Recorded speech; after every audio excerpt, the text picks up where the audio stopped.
नमस्कार। हम लोगों ने देखा था विचार और निर्विचार। तो क्या विचारों का संबंध हमारे भोजन से होता है? बहुत सारे लोग कहते होंगे होता है, कुछ लोगों को लगता है नहीं होता है। सबकी अपनी अपनी मान्यताएं हैं। हमारी पांचों उंगलियां तो बराबर नहीं है, लोग के विचार भी एक जैसे नहीं हो सकते, है ना? आज थोड़ा इसी पे मेरा मन किया कि बात करते हैं। हम जो भोजन लेते हैं, हमारा जो आहार होता है, वो आहार कैसे होते हैं?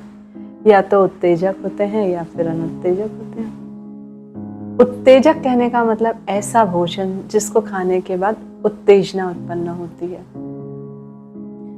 जो बाधा उत्पन्न करता है हमारे आध्यात्मिक जीवन में। और कुछ आहार ऐसे होते हैं जो आपके अंदर उत्तेजना पैदा नहीं करते हैं और आपको आध्यात्मिक मार्ग में सहयोगी साबित करते हैं या बना देते हैं। तो कौन से ऐसे आहार हैं जो आध्यात्मिक मार्ग में बाधक होते हैं? जैसे मादक पदार्थ होते हैं, नशीली वस्तुएं जो होती हैं, जो नशा देते हैं। और गैर मादक पदार्थ कैसे होंगे जिससे नशा नहीं होता, ये उत्तेजक नहीं होते। पर कुछ ऐसी चीजें भी हैं जो नशीली नहीं होती पर उत्तेजक होती हैं, ये भी आपको पता है। नाम तो मैं गिनाऊंगी नहीं कि ये वस्तुएं हैं, नहीं तो आप लोग सब मुझे ढूंढोगे और दौड़ाओगे कि मैडम ने ये क्या कह दिया, है ना? आप सबको पता है, क्योंकि आज के समय में हर कोई इस चीज को समझ रहा है, जान रहा है। तो हमारी आकांक्षाएं क्या होती है कि हम उत्तेजक पदार्थों को ग्रहण करें या अनुत्तेजक पदार्थों को ग्रहण करें। हमारे भीतर जो वासना है, ध्यान से जब वो हमारे अंदर विलीन हो जाए, ऐसा हम सोचते हैं, तो इसके लिए हमें अपने चित्त को धीरे धीरे शांत करना होगा। और चित्त कब शांत होगा? जब आपका आहार वैसे ही होगा। तो आपको अपने आहार में परिवर्तन करना पड़ेगा, और आहार में परिवर्तन करने के बाद आप ध्यान में जा पाएंगे, और ध्यान में जब जा पाएंगे तो आपका चित्त शांत होने लगेगा। एक बार किसी आश्रम में बहुत सारे एक समूह था मांसाहारियों का। वो लोग मिल करके गए। उस आश्रम में जाने के बाद वहां के जो आश्रम के प्रमुख थे, जो ध्यान साधना सिखाया करते थे, उनसे कहते हैं कि हम आए तो हैं आपके पास ध्यान सीखने के लिए, पर हम सब मांसाहारी हैं। क्या ये मांसाहार भोजन आपके ध्यान में बाधक तो नहीं होगा? देखो उनके बात करने का तरीका भी देखो। वो कहते हैं आपके ध्यान में बाधक तो नहीं होगा, जबकि ध्यान किनको करना, उन्हें करना है। और हम मांसाहार छोड़ नहीं सकते हैं। क्या आप हमें इस भोजन के साथ ध्यान के मार्ग में आगे बढ़ने के लिए आप अपने यहाँ शरण दे सकते हैं?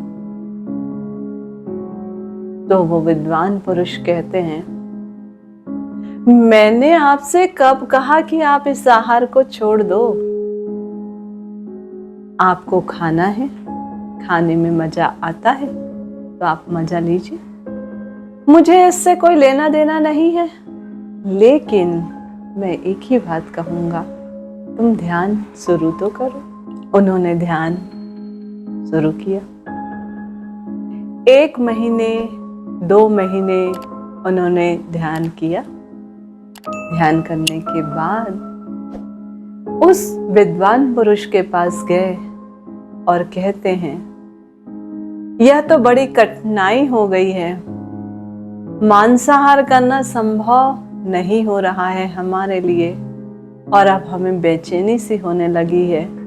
इतने दिन हम कैसे इस मांसाहार को खाते रहे हैं? तो विद्वान पुरुष कहते हैं, अगर छूट जाए, सहजता से छूट जाए तो क्या है इसमें, कौन सी परेशानी है? आपसे छूट रहा है, आप छोड़ दो। मैंने नहीं कहा कि आप छोड़िए, आप कह रहे हैं आपको पसंद नहीं आ रहा है, यहाँ छोड़ने का प्रश्न ही नहीं है, वो तो स्वतः ही आपसे छूट रहा है। आपके चित्त की जो अशांति थी, वो चित्त की अशांति उस उत्तेजना के कारण थी। अब आपका मन शांत होने लगा है, तो वो उत्तेजक पदार्थों को वो ग्रहण नहीं करना चाह रहा है, उसे ऐसे आहार पसंद ही नहीं आ रहे हैं। तो आप उन आहारों को स्वतः सहज भाव से छोड़ रहे हो। और जब छूट रहा है तो हमें उस तरफ सोचना ही नहीं है, पकड़ना ही नहीं है। तो ऐसे ही अगर उत्तेजक आहार आप पहले ही छोड़ देते और कहते कि मैं ध्यान करूं, तो कुछ दिनों के बाद आप वहां से वापस चले जाते। पर आज आप उन पदार्थों के साथ ध्यान को करना प्रारंभ किया, तो अब आपके अंदर सहज भाव से उसे छोड़ने का आया। तो अब आप ध्यान को करते रहेंगे, पर उन उत्तेजक पदार्थों की तरफ वापस लौट के नहीं जाएंगे। आदमी बहुत सुंदर वेशभूषा छोड़ सकता है क्या? कब छोड़ देता है? जब चित्त शांत हो जाता है। जब तक चित्त शांत नहीं होता और उससे कहो कि आप अपने सुंदर वेशभूषा को छोड़ दो, इस तरह सजना संवरना छोड़ दो, तो वो नहीं छोड़ता है। उसका मन और उस तरफ बढ़ता है, उसके चित्त को लगने लगता है ये तो गलत है, 4 दिन का मनुष्य जीवन है, क्यों ना मैं सजूं संवरूं। पर जब चित्त शांत होने लगता है तो उससे उस साधारण वेशभूषा में इतनी सहजता महसूस होने लगती है, वो कहता है कि वाह, इससे बढ़कर क्या। उसको वो अंदर की सुंदरता दिखने लगती है, और वो जो बाहरी तरीके से जितने अपने आप को साज सज्जा में लाता है, वो सबसे मुक्त हो जाता है। और ये तभी होता है जब मन शांत हो जाता है, जब चित्त शांत हो जाता है। मिलते हैं फिर अगले वीडियो में।